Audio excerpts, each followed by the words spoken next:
Hello friends, मैं रवि कुमार आपका स्वागत करता हूं हमारे यूट्यूब चैनल एग्जाम एक्सप्रेस में। अभी हमारी बैंकिंग अवेयरनेस की जो क्लासेस चल रही है, पिछली क्लास में हमने देखा बेसल पढ़ रहे हैं अभी हम। उसमें बेसल 1 बेसल 2 हमने कवर कर लिया था पिछले क्लासेस में।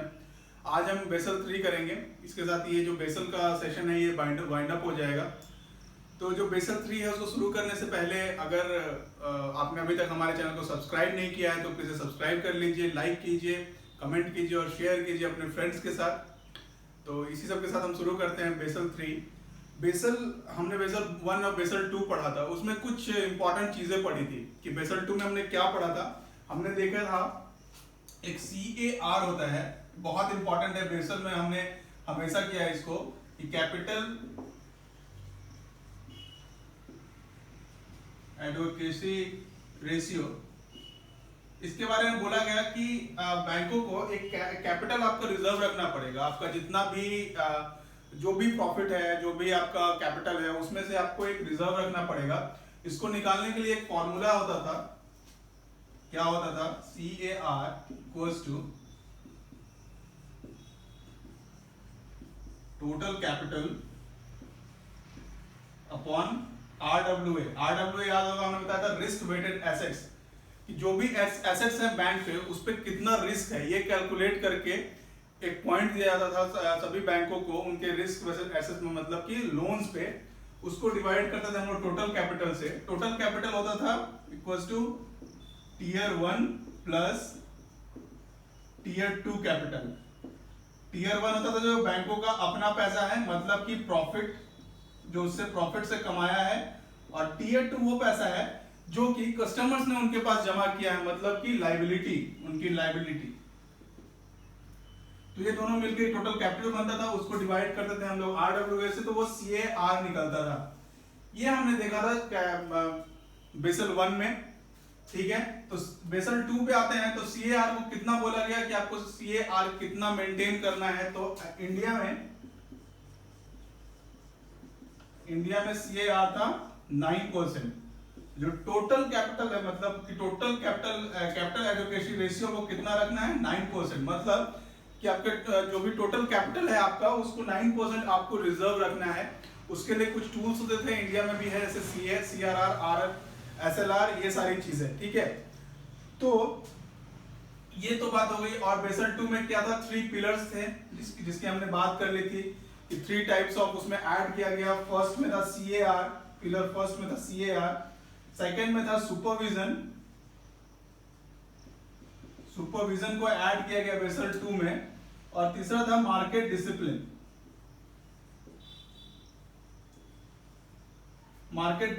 ये सारी चीजें बेसल 2 में ऐड कर दी गई थी। ठीक है, देख लिया हमने, इसके बारे में डिटेल डिस्कस कर लिया है। अगर जिन्होंने भी इस पिछले सेशन को मिस किया है वो आप जाके उस वीडियो को देख सकते हैं, जिसका लिंक डिस्क्रिप्शन बॉक्स में दिया गया है। तो चलिए आगे बढ़ते हैं। ये सारी चीजें हमने पिछले क्लास में डिस्कस कर ली थी, एक छोटा सा रिकॉल हो गया। अब जो बात हो गई कि बेसल 3 क्यों आया, हमने पिछले क्लास में डिस्कस किया था कि सब प्राइम क्राइसिस की वजह से बेसल 3 आया इन वर्ल्ड में। जब इतनी सारी चीजें हो गई, बेसल 2 आ गया, फिर भी बेसल 3 क्यों आया, बेसल 3 को क्यों लाया गया? तो हमने पिछले क्लास के लास्ट में डिस्कस किया था सब प्राइम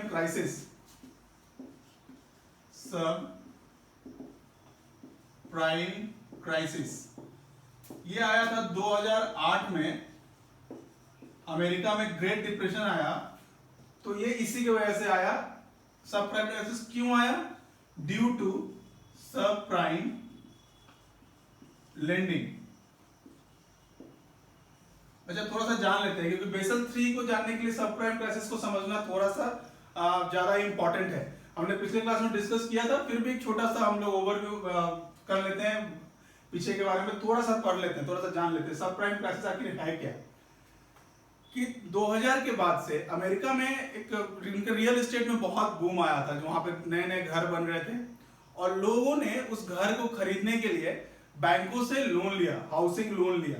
ठीक है, जैसे कि हमारे पास NHB है, नेशनल हाउसिंग बैंक। इसका क्या एक डेवलपमेंट बैंक है, हमने टाइप्स ऑफ बैंक में पढ़ा था। NHB, नेशनल हाउसिंग बैंक, इनका क्या काम है? जो भी भारत में हाउसिंग लोन होते हैं, घर खरीदने के लिए लोन होते हैं, वो इनकी देखरेख करती है थ्रू कमर्शियल बैंक्स। ठीक है, एनएचबी क्या है? एक डेवलपमेंट बैंक है जिसका काम क्या है कि भारत में जो भी हाउसिंग लोन से रिलेटेड जो भी वर्क होंगे कमर्शियल बैंक के थ्रू, ये उसकी देखरेख करेगी, उसके लिए फंड प्रोवाइड कराएगी, उसका सुपरविजन करेगी। वैसे ही अमेरिका में भी इस तरह के बैंक थे, बैंक ऑफ अमेरिका जिसको बोलते हैं हम लोग, उनका काम था। तो उस समय क्या हुआ कि उन्होंने लोन देना स्टार्ट किया। जब मांग बढ़ी घर खरीदने के लिए तो बैंकों को अपॉर्चुनिटी दिखी अमेरिका में कि यार इतने लोग आ रहे हैं लोन लेंगे ये घर खरीदने के लिए, उन्होंने लोन देना स्टार्ट किया। तो लोन तो दिया, वहां तक ठीक है, बट उन्होंने प्राइम कस्टमर्स के साथ साथ सब प्राइम कस्टमर्स को भी लोन देना स्टार्ट कर दिया। तो ये प्राइम और सब प्राइम कस्टमर क्या है?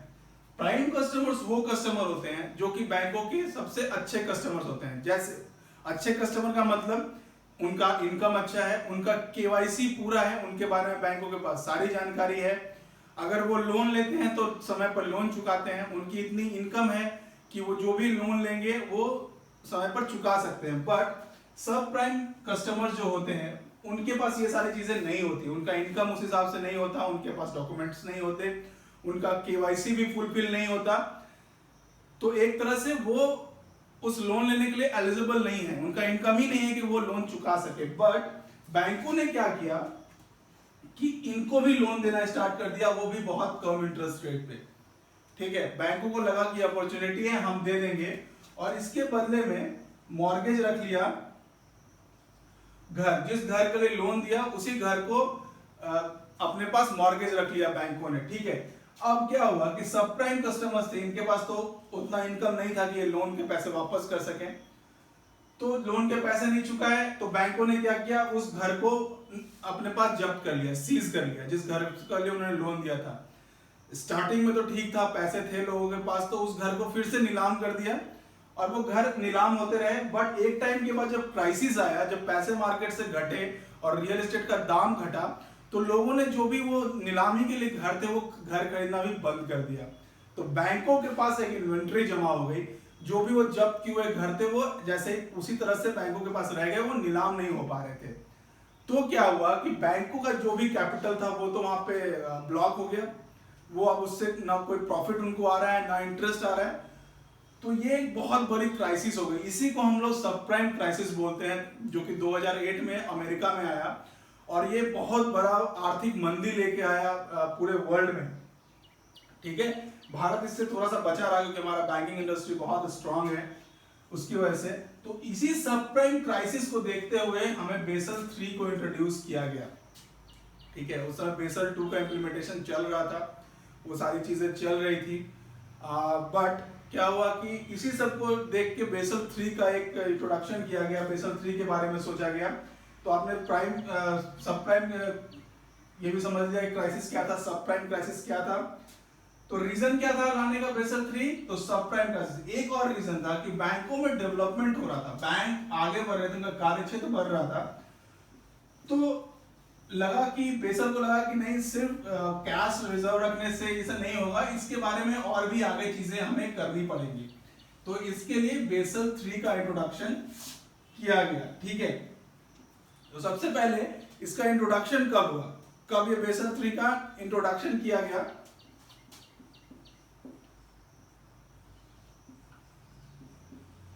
इंट्रोडक्शन 2013 में बेसल 3 को इंट्रोड्यूस किया गया। हमने पिछले क्लास में बात की है कि जब भी इंट्रोडक्शन होगा उसको एक टाइम फ्रेम दिया जाएगा कि आपको इतने दिनों में उसको इंट्रोड्यूस कर लेना है। 5 साल का एक टाइम फ्रेम होता है बेसल को इंट्रोड्यूस करने का हर देश के पास। तो इसका पहला जो इंप्लीमेंटेशन का टाइम था वो कब था? 2018 में इंप्लीमेंटेशन का टाइम था, बट 2018 में कंप्लीट नहीं हो पाया, तो उसको फिर से 1 साल के लिए बढ़ाया गया 2019। जब ये भी कंप्लीट नहीं हुआ तो 2020 में इसको इंप्लीमेंटेशन किया गया है बेसल 3 का। 2020 में इसको इंप्लीमेंटेशन किया गया है। ठीक है, तो ये बेसल 3 के बारे में ये डेट्स आप याद रखिए, हमेशा एग्जाम में पूछता है। जो भी बातें यहाँ होती हैं उसके आप नोट्स जरूर बनाइए। मैं हर सेशन में ये कहता हूँ आप नोट्स जरूर बनाइए, बिकॉज ये बहुत इंपॉर्टेंट है। हम लोग जो भी बातें यहाँ करते हैं वो पूरी तरह से एग्जाम पे फोकस है, आपके बैंकिंग एग्जाम पे या जो भी एग्जाम होते हैं जिसमें क्वेश्चन पूछे जाते हैं उतनी ही हम बातें यहाँ पे करते हैं, और वो बातें हम लोग इस सेशन में करते हैं कि जो आपके क्वेश्चन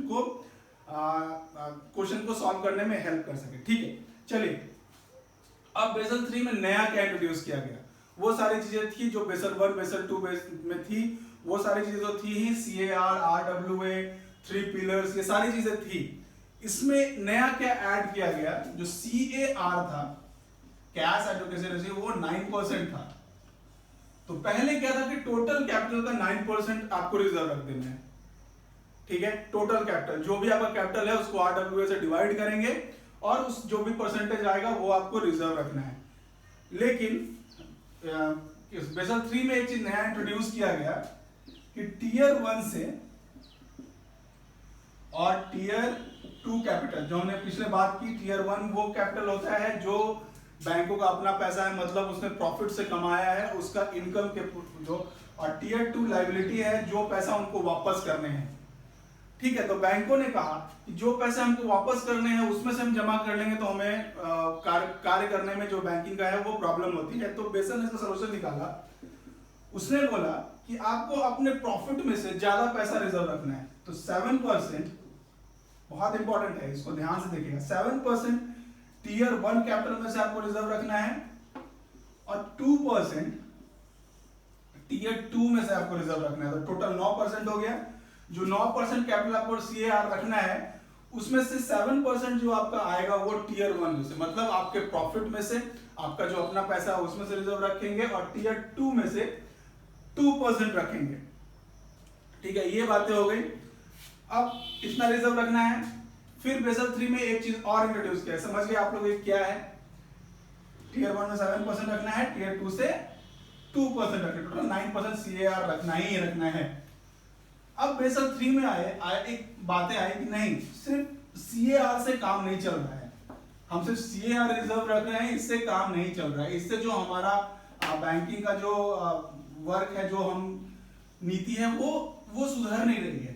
तो उसके लिए बेसल 3 में एक नया तरह का रिजर्व इंट्रोड्यूस किया गया जिसको बोला गया CCB। बेसल 3 में जैसे कि CAR एक रिजर्व है, उसी तरह से CCB एक नया तरह का रिजर्व इसको इंट्रोड्यूस किया गया। इसके लिए एक नया कॉन्सेप्ट लाया गया। ठीक है, देखिए कॉन्सेप्ट क्या था, तो पहले हम लोग देख लेते हैं कि CCB का फुल फॉर्म क्या है।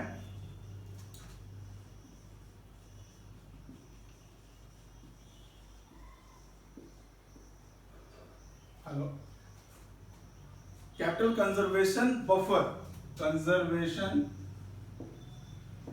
बफर, कैपिटल कंजर्वेशन बफर, ये CCB, ये फुल फॉर्म है। ये नया तरह का एक कैश रिजर्व, कैपिटल रिजर्व को इंट्रोड्यूस किया गया। इसमें क्या बोला गया, इस फिगर से आप समझिए।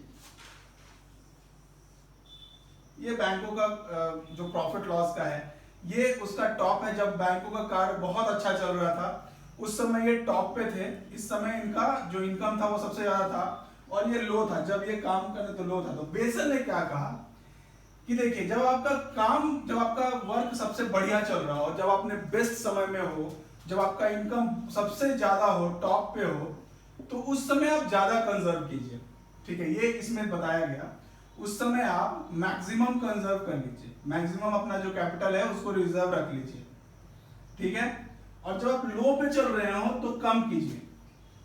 तो इससे क्या होगा कि जब ये आप टॉप पे हैं तो उस समय जो आपने कैपिटल रिजर्व किया है वो आपके खराब टाइम में आपके काम आ जाए।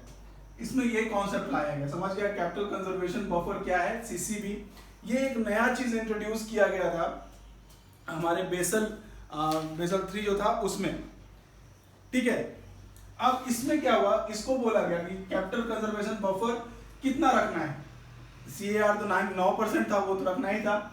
अब बोला गया कि कैपिटल कंजर्वेशन बफर जो है वो कितना परसेंट रखना है, तो 2.5% ऑफ RWA। CCB कितना है, 2.5% ऑफ RWA। RWA क्या था, रिस्क वेटेड एसेट, मतलब उन एसेट जो हमने लोन दिए हैं उसका कितना रिस्क है उसके लिए कैलकुलेशन के लिए करके उसका जो आपका 2.5% आपको कैपिटल कंजर्वेशन बफर में रखना है, ये रूल बना दिया गया। ठीक है, देखिए जो भी रिजर्व रखना है इसमें एक कॉन्सेप्ट आता है, हमेशा हम लोग बात करते हैं कि जितना ज्यादा रिस्क रहेगा, जितना आपने रिस्क की लोन दिए हैं मार्केट में, उसके अनुसार आपको कैश उतना ज्यादा, आपका कैपिटल उतना रिजर्व रखना पड़ेगा। ठीक है, ये बातें हो गई। अब बैंकों ने बोला कि क्या हम कितना कैश हम रिजर्व रखें, अपना कैपिटल हम सारा रिजर्व रख लें, हमें CAR भी रखना है, हमें CRR भी रखना है, हमें SLR भी रखना है, अब हमें एक नया कैश CCB भी रखना है। तो जब हम सारा अपना कैपिटल रिजर्व रख कर देंगे तो हम अपना काम कैसे करेंगे, हम अपना प्रॉफिट कैसे कमाएंगे, हम मार्केट में जो पैसा है वो कैसे लगाएंगे। बेसल ने इसको समझा, बोला हाँ यार बात तो सही है, बिल्कुल, अब ये तो प्रॉफिट का काम है, प्रॉफिट हम कर रहे हैं तो पैसा लगाएंगे नहीं तो प्रॉफिट कहां से आएगा। तो उसके लिए उन्होंने क्या कहा कि आप एक बार ये सारा 2.5% जो आपको रिजर्व रखना है वो एक बार में नहीं रखिए। ठीक है, ये आप एक बार में जमा नहीं कीजिए, जैसे कि CAR में है कि 9% आपको रखना ही है तो एक बार में 9%, तो इसमें बोला गया कि नहीं, आप इसको एक बार में नहीं रखिए, इसको आप डिवाइड कीजिए 0.5% 5 साल में, पर ईयर आपको 0.5% रिजर्व करना है आपके कैपिटल से CCB में। ठीक है, देखिए बहुत इंपॉर्टेंट ये टर्म्स है, इसको आप याद रखिए, इससे क्वेश्चन पूछता है और इंटरव्यू में तो ये बहुत इंपॉर्टेंट है, इंटरव्यू में बेसल से क्वेश्चन जरूर रहेंगे आपके। ठीक है, रह सकते हैं। तो ये 0.5% 5 साल के लिए, मतलब हर साल एवरी ईयर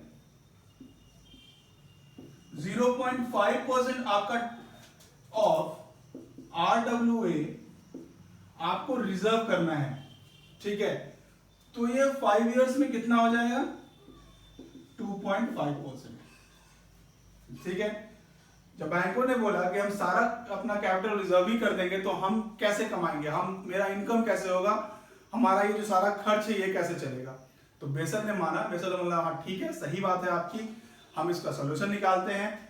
तो आपको एक बार CCB में कैश रिजर्व, कैपिटल रिजर्व नहीं रखना है, आपको हर साल 0.5% रिजर्व करना है, जो कि 5 साल में 2.5 आपको कर लेना है, लेकिन 5 इयर्स में आपको 2.5 कर लेना है। ठीक है, ये बातें थी बेसल 3 की इंपॉर्टेंट चीजें।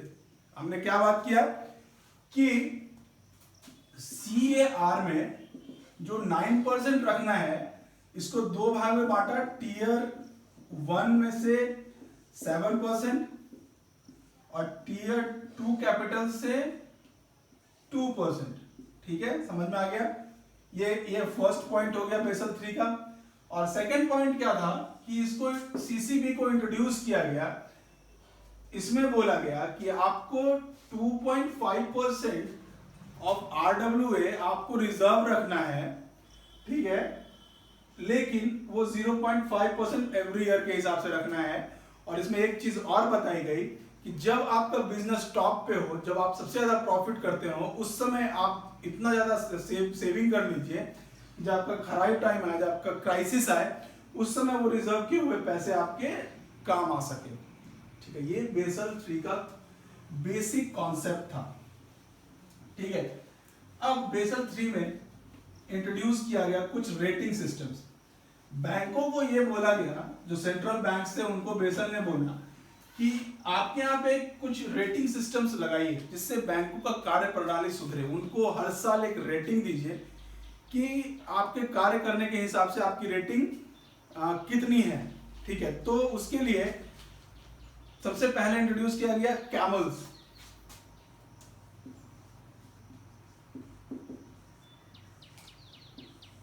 ये एक रेटिंग सिस्टम था जो RBI करती है, बैंकों पे लगाती है उनके कार्य प्रणाली के अनुसार। कैपिटल जो कैमल्स था उसका जो फुल फॉर्म है वो देख लेते हैं हम। कैमल्स, ठीक है, ये क्या था, एक रेटिंग सिस्टम था जो इन सारी चीजों पे डिपेंड करता था। इन सारी चीजों उनकी अच्छी होंगी तो उनको अच्छी रेटिंग मिलेगी। वो क्या क्या था सबसे पहला था कैपिटल एडुकेसी, जो हम लोग देखे हैं CAR, अगर उनका कैपिटल रिजर्व बढ़िया है, कैपिटल रिजर्व उन्होंने सही ढंग से उनके जो भी उनको मानक दिया गया है उनके अनुसार कैश कैपिटल एडुकेसी उन्होंने सही से रखा है, तो उसको अच्छा पॉइंट मिलेगा। दूसरा क्या था, एसेट क्वालिटी। अच्छा, एसेट क्वालिटी क्या है? एसेट क्वालिटी, बैंकों का एसेट क्या होता है? लोन। जो वो लोन देते हैं जिनसे उनको इनकम मिलता है वो बैंकों का एसेट है। लायबिलिटी क्या है उनका? जो उनके पास जमा है, जो हमने पैसे उनके पास जमा किए हैं क्योंकि वो हमें वापस करने हैं, इसलिए वो लायबिलिटी है। और एसेट क्या है? लोन्स। जो भी उन्होंने लोन्स या एडवांस दिए हैं लोगों को, वही उनका एसेट है जिससे उनको इनकम होता है। तो एसेट क्वालिटी कैसा है? मतलब जो उन्होंने लोन दिए हैं वो लोन सही ढंग से चल रहे हैं कि नहीं, उन्होंने वो लोन सही ढंग से दिए हैं कि नहीं, सही लोगों को दिए हैं कि नहीं, वो रिटर्न सही आ रहा है कि नहीं, क्योंकि उसमें अल्टीमेटली लगा तो लोगों का पैसा ही है। तो अगर लोन खराब होंगे तो बैंकों की स्थिति खराब होगी। तो लोन वो सही है कि नहीं। एंड से क्या आया? मैनेजमेंट।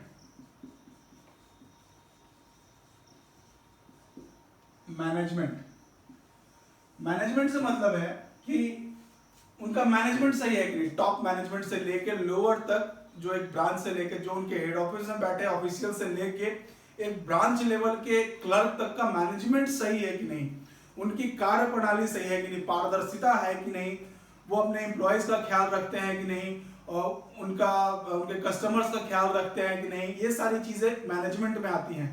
उनका ब्रांचेस का हालत कैसा है, ब्रांचेस में सभी चीजें सही जगह पे है कि नहीं, उनका नेटवर्क कैसा चल रहा है, ये सारी चीजें उनके मैनेजमेंट में आती हैं। तो मैनेजमेंट उनका सही है कि नहीं, ये बोला गया। ई फॉर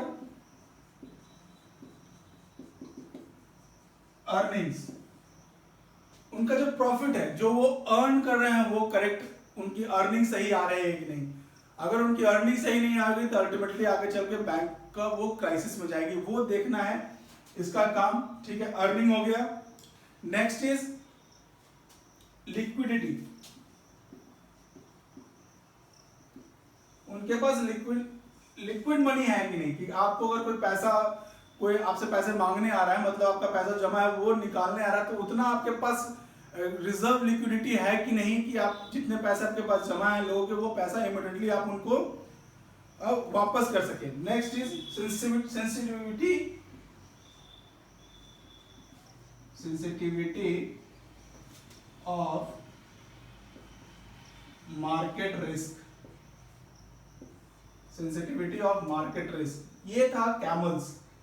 इन सारे सेंसिटिविटी ऑफ मार्केट रिस्क, मतलब मार्केट में जो रिस्क है उसके प्रति आप सचेत हैं कि नहीं, जो रिस्क काम कर रहा है, क्योंकि बेसल जो भी डिपेंड था वो रिस्क पे था, कि बैंकों के कारोबार में कितना रिस्क है, उन सारी चीजों पे था। तो ये आप कितने सेंसिबल हैं मार्केट रिस्क पे, वो आपका सही है कि नहीं, मार्केट में आप सही से काम कर रहे हैं कि नहीं, इन सारी चीजों पे ये कैमल जो रेटिंग सिस्टम है ये होता था। और इस पे हर साल आरबीआई एक रेटिंग देती थी जिसके अनुसार बैंकों का रेटिंग डिसाइड होता था। ठीक है, जब ये बातें हुई तो इसके बाद एक और नया रेटिंग सिस्टम इंट्रोड्यूस किया गया जिसको बोला गया इनरोड्स। ठीक है, कैमल्स को रिप्लेस किया इनरोड्स ने। अभी भी कहीं कहीं कैमल पूरी तरह से खत्म नहीं हुआ है, अभी भी किसी किसी बैंकों में कहीं पे कैमल्स काम करता है।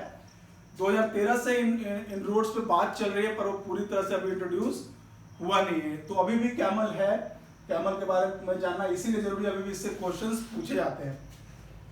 तो आपने ये देख लिया। अब हम लोग आगे बढ़ते हैं इनरोड्स रेटिंग सिस्टम पे। इनरोड्स रेटिंग सिस्टम क्या था? उसमें कुछ नई चीजें ऐड की गई। बोली गई कि कैमल रेटिंग सिस्टम है वो पुरानी हो गई है, इसको अब हटाया जाए, एक नया तरह का रेटिंग सिस्टम लाया जाए, जो बैंक नए तरह से बैंक काम कर रहे हैं, नया मार्केट है, नया रिस्क उत्पन्न हो रहे हैं, उसके अनुसार रिस्क रेटिंग किया जाए बैंकों का, कि वो बैंक कितने अच्छे से काम कर रहे हैं।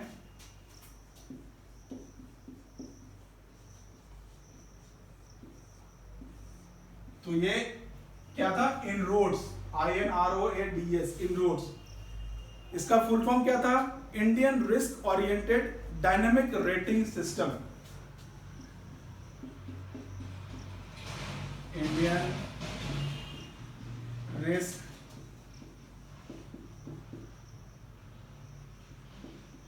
Oriented Indian risk oriented dynamic rating system, dynamic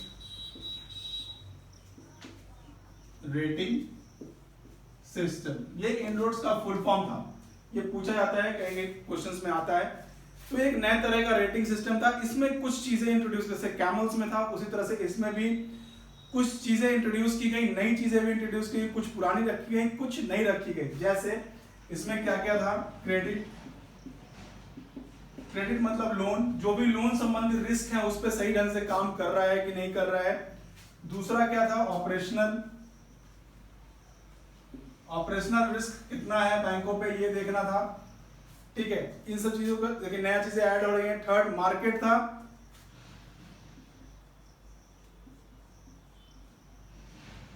third is market. आगे क्या था, आगे था फॉरेक्स, बिजनेस, लीगल और लिक्विडिटी। फॉरेक्स, लीगल,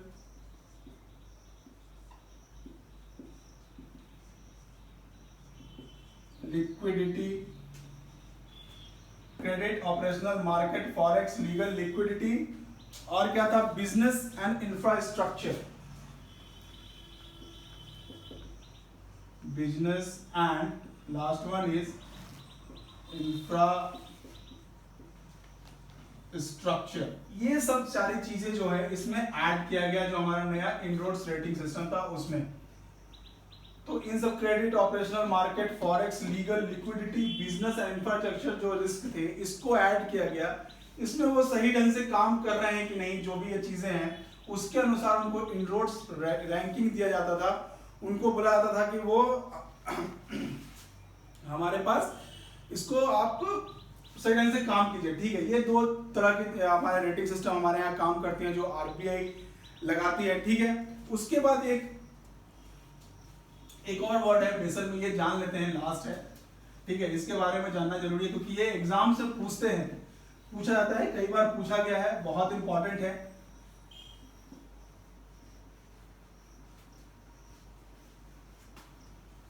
जब ये रेटिंग सिस्टम हो गया तो इसके बाद एक वर्ड आया, एक इंट्रोड्यूस किया गया, D SIB, SIB, D SIB. तो डी सिप क्या है,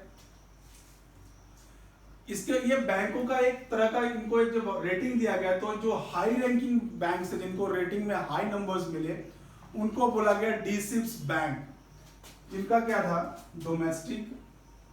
अच्छा, ये बैंक्स ऐसे थे, इनके बारे में क्या बोला गया, फुल फॉर्म पहले इनके बारे में बोला गया कि ये बैंक्स इतने बड़े थे कि ये फेल नहीं हो सकते, इनका बिजनेस इतना बड़ा था कि ये फेल नहीं हो सकते, ये क्राइसिस में नहीं जा सकते। को बोला गया they are too big to fail, क्योंकि इनकी रेटिंग बहुत हाई थी, इनका सारा कार्य प्रणाली बहुत अच्छे से चल रहा था। तो ये डी-सिप्स बैंक्स थे, ठीक है। ये इनको रेटिंग कौन देती है, आरबीआई देती है। इसके अनुसार इनको डी-सिप्स बैंक में डाला गया। ये इतने बड़े थे, इनका इतना बड़ा था कि ये फेल नहीं हो सकते हैं, ठीक है। तो इसका फुल फॉर्म क्या था डी-सिप्स का, डोमेस्टिक सिस्टमेटिक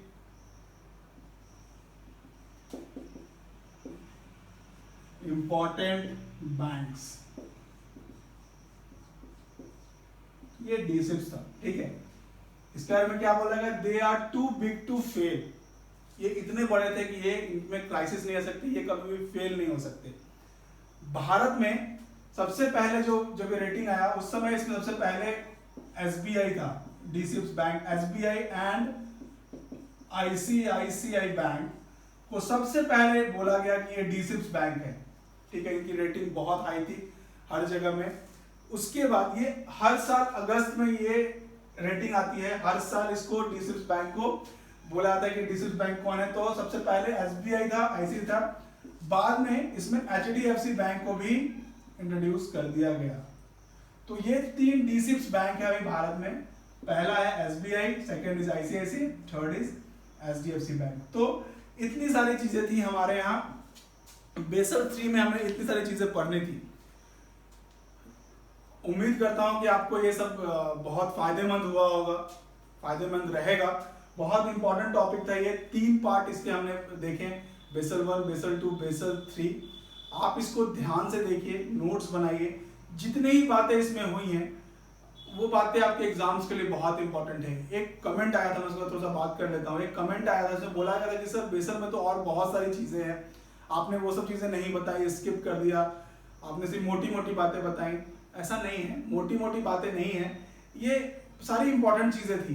कि देखिए हमें पढ़ना तो बहुत कुछ है, पढ़ने के लिए अगर हम करें तो बहुत पढ़ना है, बट हमें स्मार्ट वर्क करना है। हमने शुरू से ही बात करते हैं कि स्मार्ट वर्क कीजिए, तो हम उतना ही पढ़ें जितना क्वेश्चंस आते हैं।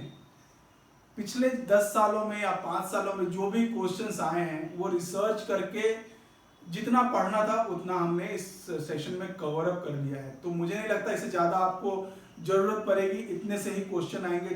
बस जो सेशन में बातें हुई उसको ध्यान से पढ़िए और उसका नोट्स बनाइए, ठीक है।